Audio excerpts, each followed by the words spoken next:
everyone, and welcome to this session of LitFestx. Sorry for the delay of a few minutes. We are joined with Palash Krishna Mehrotra, who's with us from Dehradun, and hence the slight delay. As you can imagine, internet connectivity is not as strong in every part of the country yet. To introduce Palash very briefly, he was educated at St. Stephen's College in Delhi, and then he went on a scholarship to do his PPP in Oxford. His debut book was shortlisted for the Shakti Bhat First Book Prize and the Hindu Prize for Fiction. His first non-fiction book then was a finalist for the Crossword Book Award. He has also been a contributing editor at Rolling Stones India and writes a fortnightly column for Mail Today Sunday, Daily O, and the Daily Mail Online. And today we are with him discussing a really, really serious and intellectual topic which is of national importance for India, which is drinking an outdoor sport for us? Palash, welcome to LitFestx. Hi, Kumar. Thank you for having me. So, Palash, first, why a book about drinking? I know it's a very important subject, but are you expecting drinkers to buy the book? No, I think it was. I mean, the idea came from Renuka Chatterjee. She called me up, and she said, "Would you like to edit a book?" And I edit a book on an anthology on drinking. I'd done an anthology before on school days for Penguin, and I have a bit of a reputation for drinking. So I don't know. As I think so. So when she called me, I immediately said yes. And then and it was not something that I thought it would be fun to get a lot of people to write for it and just see what comes of the idea. Yeah. So a very important question. Like with several books which are works of non-fiction, the authors and editors have to do a lot of research. Did you have to go out and do a lot of research and try and sample different whiskies and different kinds of liquor across the country? Yeah, I mean, I think there's this. I was more interested. Look, there's the two kinds of drinking. I mean, there is the drawing room single malt drinking. I wasn't too interested in that. I mean, the Pakistani elite drinks better single malt than our elite. So, I mean, so I was more interested in what people drink, which is what, I've not been drinking for a while now, but, which is what I would drink, which was, Imperial Blue, what in the trade are called blockbuster whiskeys. Adil Jassawala has a cycle of poems in this anthology about drinking in country liquor bars. So it was the approach was more earthy rather than elitist. And the dives, the back rooms, where Indians really drink. So the idea was not to be snobby. That's one thing. So I have a submission to make both to you and to our viewers who are watching. I don't drink. I have never had liquor in my life. So which is why a lot of what Palash is telling me right now is alien to me. So Palash, and I'm sure there are several who are watching who might not understand when you say, when you talk about a dive. So please enlighten us a little bit more about, drinking in India. Yeah, sure. I mean, these are just these small. Drinking in India is very interesting. I mean, for example, dives. I mean, they're one, very dingy. Two, they're just full of men. Which and it's in Dehradun, I have this dive called Meadows, which is down the road. And, I mean, these are real bars as opposed to the sort of posh bars in Hoskas village, where a pint of Kingfisher costs 450 rupees plus taxes. That's not where the real drinking is going on. I mean, the real drinking is going on, say, in a back room in Bangalore, where the whiskey comes in, those Tetra Paks, small Tetra Paks in which you get fruity. And, Yeah, so you buy it in the shop, and then at the back there's a room with the picture of the goddess Durga, because she's the protector. So when you're drunk and when you kind of go home, and also it's and it's you very interesting in Bangalore, where the class divisions collapse, because the software, the techie is also there for a quick drink. The working class electrician or whoever is also there, and everyone drinks together. They might talk to each other, they might not talk to each other, but I like dives because it's all kinds of people go there, and you kind of see a microcosm of India in the dive bar. And there's nothing fancy. There are no waiters who kind of bow 10 times, and we have this very interesting thing in India, where if you buy a beer in a fancy bar, the waiter is going to bring the bottle like it's a bottle of champagne, and then you sort of touch it. He wants you to approve that it's chilled to the right degree of temp. So so you touch it like you're touching champagne, and say, yes, fine, now you can open it. So so I mean, so I'm not particularly, I don't dig that kind of drinking. It's more the drinking in dives is one place. And also I think there is this sort of illicit thing about drinking in India. It's prohibited in some states now. I mean, there's recently been a trend of that, but in most states, you drink, it's allowed, but somehow you don't drink at home. That's not that's not where you go to drink, because somehow there is a kind of it's an illicit activity. There's something slightly it's not, you're not supposed to be doing it, and it's not that acceptable at home. So you will do it outside, and that's another thing that makes dives very interesting. You mentioned something very interesting about it being an illicit activity. I mean, clearly, Yeah. Both Indian media and society, if we look at our cinema, we've had Yeah. always this portrayal to say, this guy's a, sharabi or drunkard Yeah. or whatever, and we Yeah. will say Yeah. sharabi and kababi kisam ke aadmi or whatever. And Yeah. in that context, then how do you see the landscape changing, and how has it changed in the last, let's say, 5 or 10 years? I mean, I clearly see a lot more acceptance. So it's Yes. considered fairly normal now that people will go out and get a drink and get drunk and do whatever else is there to be done alongside. Yeah. But Yeah. do you see that still a little differently in different pockets of the country, or any other nuances that you'll have written about in the book? Yeah, I think the change has been in the big cities. The big cities have really pulled away, and they're doing their own thing. The small town hasn't changed that much. Once in Allahabad, around where I was in a hometown, around the Kumbh Mela time, my mother went, and she was with my father, and some guests were over because it was Kumbh Mela. So they went to a restaurant bar, and the waiter was very embarrassed. He said, "Well, I don't usually serve women," because so in small towns, I don't think much has changed. I think in the big cities, there's been a very welcome change. It's safer. They're expensive bars, but that what it does is it enables women to go out and drink, which Kanika Gehlot writes about in a piece, When Nights Turn into Decades, which is in the anthology that we're talking about, House Spirit. So I mean, that is all about the change. How in Delhi earlier there was nothing, and then in the 5 or 6 years the landscape changed, and there were more bars and clubs where women could go out and drink. But in small towns, that's at least in North India, and even in the South. That's not happened in small towns. So there is a divide, when it comes to big city India and small town India. Yeah. Interestingly, when you talk about a dive actually also breaking down any sort of social barriers, and sort of Yeah.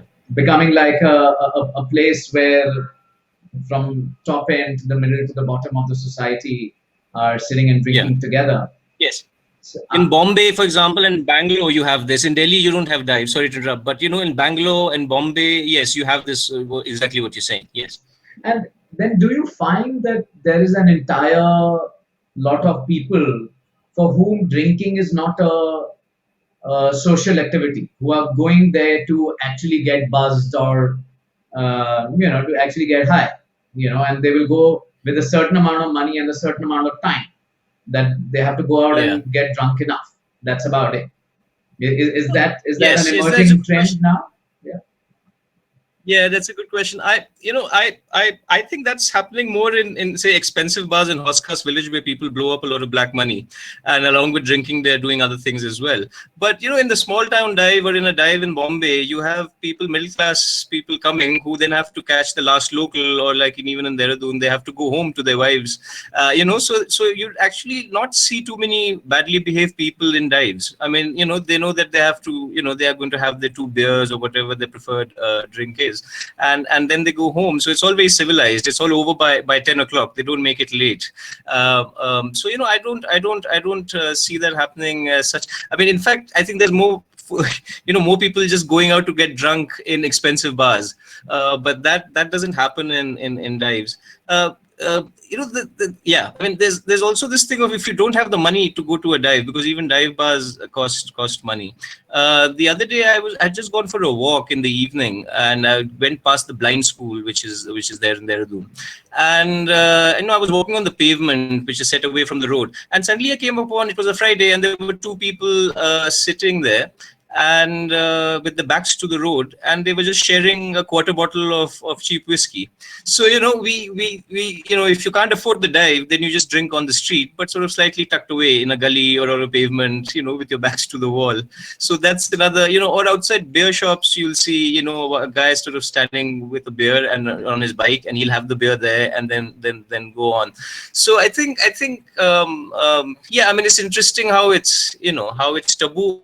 The underlining thing being that somehow you can't drink at home for most. I mean, I'm not saying for everyone, but for the majority of Indians, if you're just talking about the masses, so you sometimes end up drinking on the streets, but you don't create trouble. You're very civilized. Like these two guys were not very, they were poor, but they were just quietly sharing a drink, and then they would go home. So so yeah. So if I don't know if that answers your question. Sure.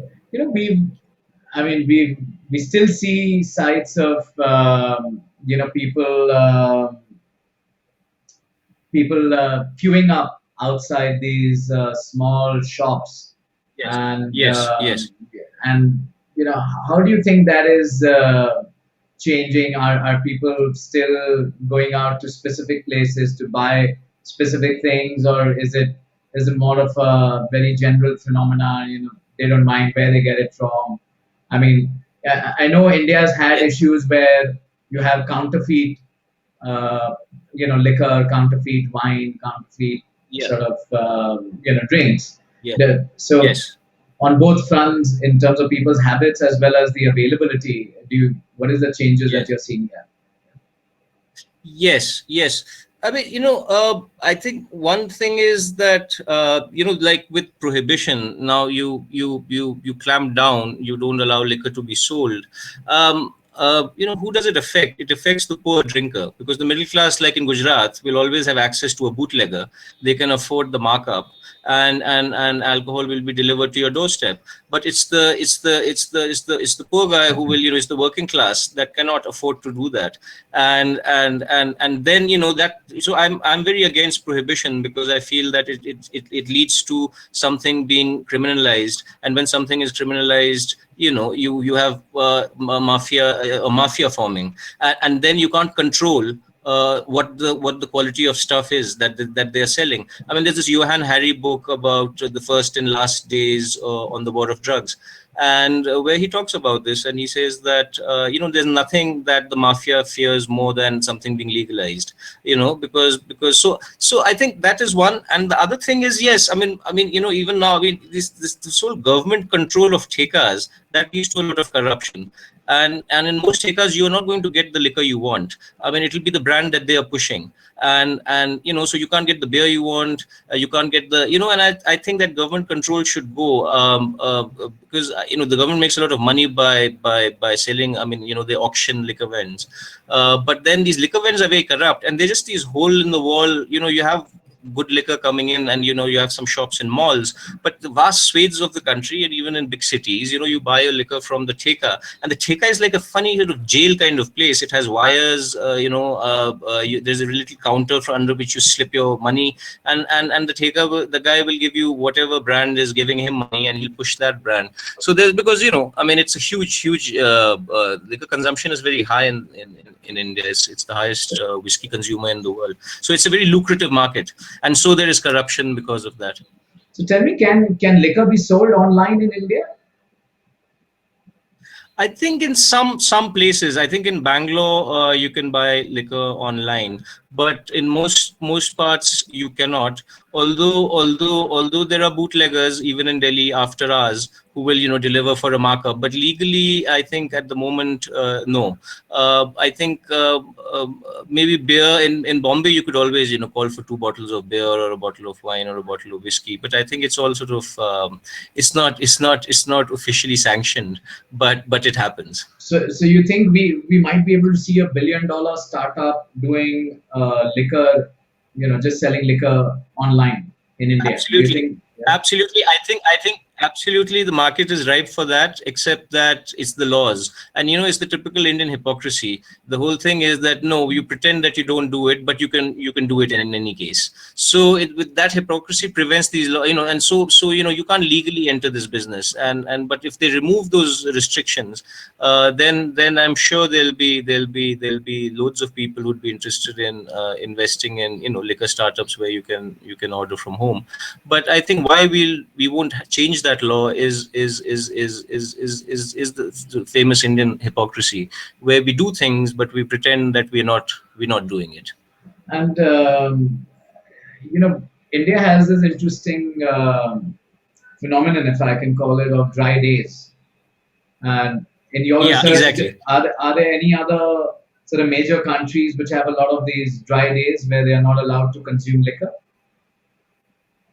Not at all. I think this is a uniquely Indian institution, the dry day, and yes, and there is this thing about dry days that in Delhi, for example, you can get liquor, but the shops will be shut, but the bars are open. So it's a very curious sort of thing, the dry day. So again, it doesn't make any sense because the restaurants and bars are full because it's dry days, and and in the slums, where if you're a drinker, there's, and in Gurgaon you can get liquor all day all night. So on dry days, people in Delhi will just drive to Gurgaon, and you can get liquor on dry days, on any kind of day, on Gandhi Jayanti. I mean, really, there's no problem. And they have the shutters down, but you knock on it, and they'll give it to you.